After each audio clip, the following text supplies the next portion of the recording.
누구나 나의 힘든 부분을 이야기할 때 여러분 굉장히 공감하고 위로를 얻어요. 대중을 대상으로 해서 연설하는 그 관점으로 제가 좀 얘기를 좀 나눠드리고 싶어요. 대부분 우리가 일반적으로 노멀한 이야기들이 있죠. 막 누구님 감사하고요, 누구님 감사하고요. 이런 이야기들이 연이어질 때 여러분 누군가한테 각인이 될 수 있을까요? 여기서 제가 말하고 싶은 것도 바로 그겁니다. 여러분 누군가한테 각인이 되시려면 남들이 모두 다 할 얘기라고 예상되어 있는 범주를 뛰어넘으셔야 된다고 저는 생각하거든요. 예를 들면 천호진 배우님이신데요. 천호진 배우님 그 수상이 참 감격이 되었던 건 이렇게 이야기하거든요. 진심으로 이 상을 제가 전해드리고 싶은 사람이 한 사람이 있습니다. 여보, 연애할 때 한 약속을 지키는데 34년 걸렸네. 너무 늦었다. 미안해. 당신만 허락하면은 내 다음 생에 당신하고 다시 한번 살아보고 싶네. 여러분 어떻게 보셨나요? 제가 레전드로 뽑았냐면 바로 사람들은 누구나 나의 힘든 부분을 이야기할 때 여러분 굉장히 공감하고 위로를 얻어요. 사실 우리가 보통 이렇게 생각하잖아요. 나의 어떤 잘 나가는 모습 그리고 나의 좋은 모습을 오픈해야만 사람들은 좋다고 생각하지만 제가 꽤 많은 비즈니스 하시는 분들을 코칭하면서 그분 SNS에 뭐를 공유하라고 했냐면 힘들었던 아팠던 경험들을 공유하라고 했었어요. 결론만 먼저 말씀드리면 그랬더니 사람들의 하트 이런 것도 많이 찍히게 되고 뿐 아니라 막 개인 그 메시지를 받기를 당신과 같이 사업하고 싶다. 당신의 뭐 혹은 뭐 아이템에 따라 당신의 수업을 제가 뭐 듣고 싶다. 당신의 이야기가 나의 마음을 울렸다. 뭐 등등 좋은 메시지들이 많이 이어지거든요. 근데 거기에 포인트가 뭐였는 줄 아세요? 나의 아픔을 공유할 때 그 사람을 어머 저 사람 그런 일 겪었대로만 바라보는 것이 아니라 그걸 극복하고 나서 밖으로 나왔을 때 그 사람에게 우리가 감동하는 법이잖아요. 마찬가지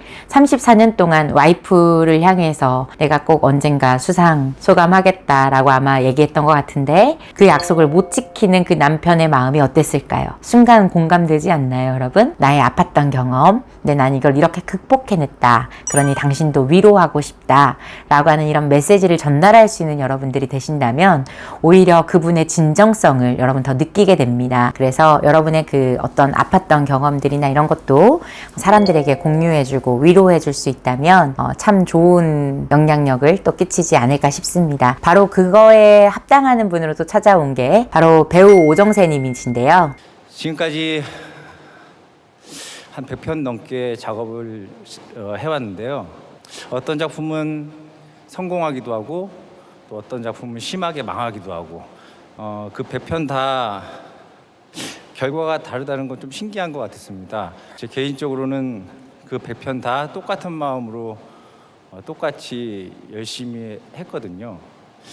돌이켜 생각을 해보면은 제가 잘해서 결과가 좋은 것도 아니고 제가 못해서 망한 것도 아니라는 생각이 들더라고요. 세상에는 참 많은 열심히 사는 보통 사람들이 많은 것 같습니다. 그런 분들을 보면은 세상은 좀 불공평하다는 생각이 듭니다.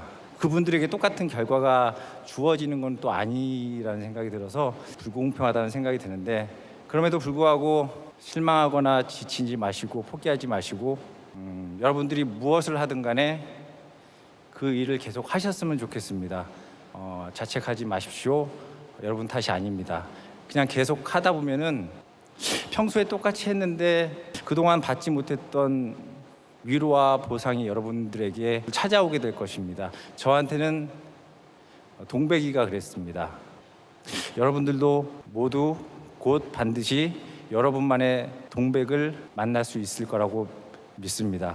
여러분 이 영상에서 뭘 느끼셨어요? 바로 누군가를 위로해주고 있잖아요. 여러분 나도 힘들 때가 있었는데 여러분도 곧 이렇게 될 거라는 거 그냥 웃으면서 하나 이야기 드리자면 여러분 제가 연속 52주 베스트셀러 작가였던 거 아세요? 근데 제가 이 얘기를 하는 이유는 다른 게 아니라 그 책에서 여러분 사람들이 저에게 연락이 왔던 포인트들이에요. 저한테 메일이 오거나 SNS로 여러분 쪽지가 온다거나 막 이런 것들이 내용이 뭐였냐면 당신의 그 힘들었던 이야기를 보면서 나도 울었다. 그리고 나도 다시 한번 희망을 품고 더 열심히 살아보겠다 라고 하는 이런 메일들을 제가 심심치 않게 봤거든요. 바로 뭐겠어요, 여러분? 사람의 마음을 여러분 오픈하는 건요. 나의 잘나 올라갔던 이야기가 아닐지도 몰라요. 여러분 아팠던 어떤 경험들이 있다면 고객분들이랑 대화하실 때도 혹은 여러분의 가족분들이든 주변 가까운 분들한테 얘기할 때 나도 예전에 그럴 때가 있었다.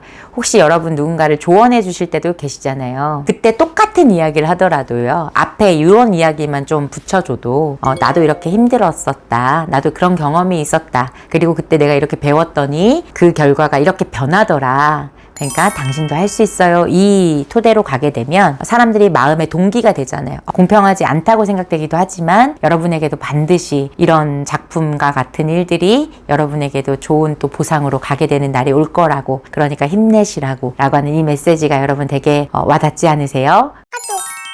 재미있는 에피소드를 통해서 또 하나의 팁을 드리고 이제 마무리 질게요. 제가 최근에 정말 기뻤어요. 아마 이 영상 보고 계실지도 모르는데 품님 파마텍의 이생곤 본부장님인데요. 얼마 전에 저희 회사로 전화가 걸려왔어요. 너무 감사하다고. 그분이 의료 장비를 판매하는 일을 하고 계신데 그 회사에서 정말 제 유튜브랑 책만 보고서도 그렇게 하다 보니까 회사에서 정말 인정을 많이 받게 되고, 그리고 예전에 기존에 실적이 한 100이었다면 지금은 1000으로까지 이렇게 너무 많이 좋아지다 보니까 회사에서 없던 직급까지 만들어졌대요. 이분을 위해서. 본부장님이라고. 우리 본부장님이 너무 고마워서 그냥 이렇게 그냥 가만히 있는 건 아닌 것 같다 하면서 거의 한 2년치 넘는 마스크를 저한테 보내주셨어요. 이생곤 그 본부장님 얘기를 왜 꺼냈냐면 그것처럼 아마 김주아TV 보고 좀 적용한 분들은 그래도 예전보다 좀 많이 성장하고 있지 않나요?